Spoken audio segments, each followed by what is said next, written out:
সকল বন্ধুদের অনেক অনেক ভালোবাসা ও প্রণাম। আজকে রেসিপি নিয়ে চলে এসেছি। এই যে বন্ধুরা, কিছু পরিমাণে আম নিয়ে নিয়েছি, আর এই আম দিয়ে করবো আম ক্যান্ডি। তার জন্য এরকম একটু লম্বা লম্বা আম হলে কিন্তু খুবই সুবিধা হয়। তাহলে বন্ধুরা, আর এবার আমি আমটাকে কেটে নেব।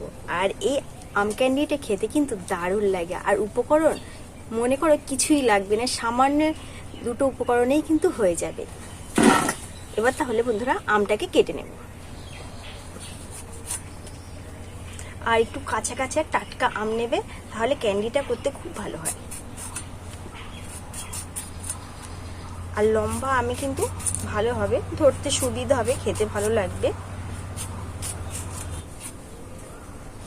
তোমরা যদি মনে করো সারা বছরের জন্য ক্যান্ডি করে রেখে দেবো, আমের পরিমাণটা একটু বাড়িয়ে নিতে পারবে। আমটা আমার পুরো পরিষ্কার করা হয়ে গেছে। এবার আমি ক্যান্ডিটার জন্য সাইজটা করে নেব।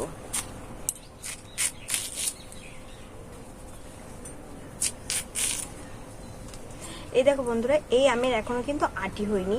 এই আমটা দিয়ে করতে কিন্তু দারুণ হবে। আর এইভাবে কিন্তু লম্বা লম্বা করে কেটে নিতে হবে। এই যে এইভাবে লম্বা লম্বা করে কেটে নিতে হবে। আমটা কিন্তু আমি ধুয়ে মুছে নিয়েছি, এখন আর আমি কিন্তু ধোবো না আমটাকে। প্রত্যেকটা সাইজ কিন্তু আমি এইভাবে করেই করে নেব। আমটাকে কিন্তু খুব ভালো করে কেটে নিয়েছি। আর আমের গায়ে কিন্তু জল একটুও নেই, খুব শুকনো করে। আর এই সাইজের হলে খেতে ভালো লাগে, দেখতেও ভালো লাগে। সাইজটাই করে নিয়েছি। আর এখানে বন্ধুরা নিয়ে নিয়েছি একটু খাবার সোডা। এটা আমি এবার এর মধ্যে দিয়ে দেব। দিয়ে দেব লবণ। নিয়েছি একটা লঙ্কা। লঙ্কাটাকে ভেঙে আমি এর মধ্যে একটু ওর রসটা যাতে ঢোকে সেই হিসাবে আমি একটু দিয়ে দেব। এইভাবে একটু মেখে নেব। এর গা থেকে একটা রস বেরিয়ে যাবে, সেটা থাকবে না, টকটা কেটে যাবে। এইভাবে মাখিয়ে রেখে দিলে দেখো, খাবার সোডাটা দেওয়ার ফলে কালচে একটা কালার চলে এসছে আমের গা দিয়ে। কিন্তু এইভাবে করে আমি 2 মিনিট রেখে দেব। বন্ধুরা, এদিকে আমি কড়াই বসিয়ে দিয়েছি উনুনে, আর উনুনটা আমি আগুন করে নিয়েছি। এবার আমি দিয়ে দেব কিছু পরিমাণ চিনি। আম যতটা থাকবে সেই পরিমাণ হিসাবে চিনিটা কিন্তু দিতে হবে। দিয়ে দেব সামান্য পরিমাণে একটু জল, দিয়ে রস করে নেব একটা চিনি। বন্ধুরা, চিনিটা কিন্তু এইভাবে অনবরত নাড়তে থাকবো, সব টান নেই। চিনি, প্রত্যেকটা চিনির দানাই কিন্তু একদম লিকুইড হয়ে গেছে। এটা দেখো, আমের গা দিয়ে দেখো জল, দেখেছো কেমন একটা জল বেরিয়ে গেছে। টকটাও অনেকটাই কেটে যাবে। এইভাবে করে রাখলে পরে আম থেকে একটা টক বেরিয়ে যায়, টকটা বেশি আর লাগবে না। এক্ষেত্রে এবার আমি আমটাকে কি করব, এই যে চিনির রসের মধ্যে দিয়ে দেব।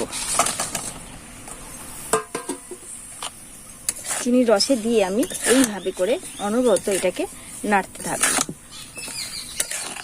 আর এটা যেহেতু কাঁচা আমের বন্ধুরা, এর জন্য এখানে আমি একটু ফুড কালার ব্যবহার করব। বন্ধুরা, দেখতে সুন্দরের জন্য আমি এখানে কিন্তু এই যে গ্রিন ফুড কালারটা ব্যবহার করছি। মাত্র 2 থেকে 3 ফোঁটা আমি ব্যবহার করব এখানে, বেশি দেব না। এতে আমার কালারটা খুব সুন্দর চলে আসবে। এবার আমি খুব ভালো করে মিশিয়ে দেব, যে কাঁচা আমের যে কালারটা সেইটা চলে আসবে। আর এই কাজটা খুব সাবধানে বন্ধুরা করতে হবে। দেখো বন্ধুরা, একদম খুব সুন্দরভাবে নেড়ে চেড়ে কিন্তু ক্যান্ডিটা কিন্তু রেডি করে নিয়েছি। এবার আমি নামিয়ে নেব। এটা আমার একদম হয়ে গেছে। এবার এটাকে নামিয়ে নেব। এই যে এইভাবে করে নামিয়ে ঠান্ডা করে নেব। একটু ঠান্ডা করে ফিরে আসছি বন্ধুরা। আম ক্যান্ডিটা কিন্তু অনেকটাই কিন্তু ঠান্ডা হয়ে গেছে। আর এবার আমি চলে এসেছি আর একটু ফিনিশিং দেওয়ার জন্য। একটু বাকি আছে, এখানেই শেষ না, দেখতে থাকো, ভিডিওটা খুবই ভালো লাগবে তোমাদের। এখানে কিছু পরিমাণে সুগার পাউডার নিয়ে নিয়েছি। এবার কি করব বন্ধুরা, এখান থেকে একটা করে ক্যান্ডি তুলবো, আর এই যে সুগার পাউডারে এইভাবে করে মিশিয়ে দেব। খুব সুন্দর লাগছে। সবুজ সবুজ।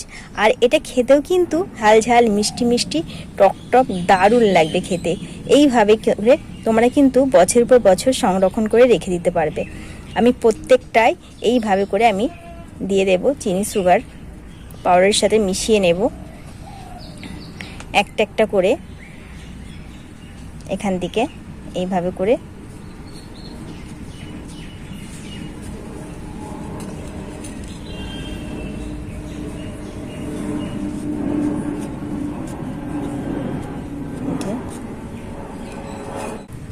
দেখো বন্ধুরা, প্রত্যেকটাই কিন্তু ক্যান্ডিটা আমি রেডি করে নিয়েছি, আর দেখতে কিন্তু দারুণ লাগছে।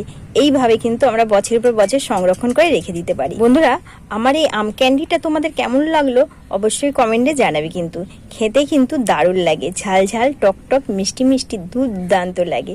একবার খেলে না এটা বানিয়ে কিন্তু রেখে দেবে তোমরা স্টোর করে, এতটাই ভালো লাগে। তাহলে বন্ধুরা, আজ আমি এখানেই রাখছি, দেখা হবে অন্য একটা রেসিপির সঙ্গে।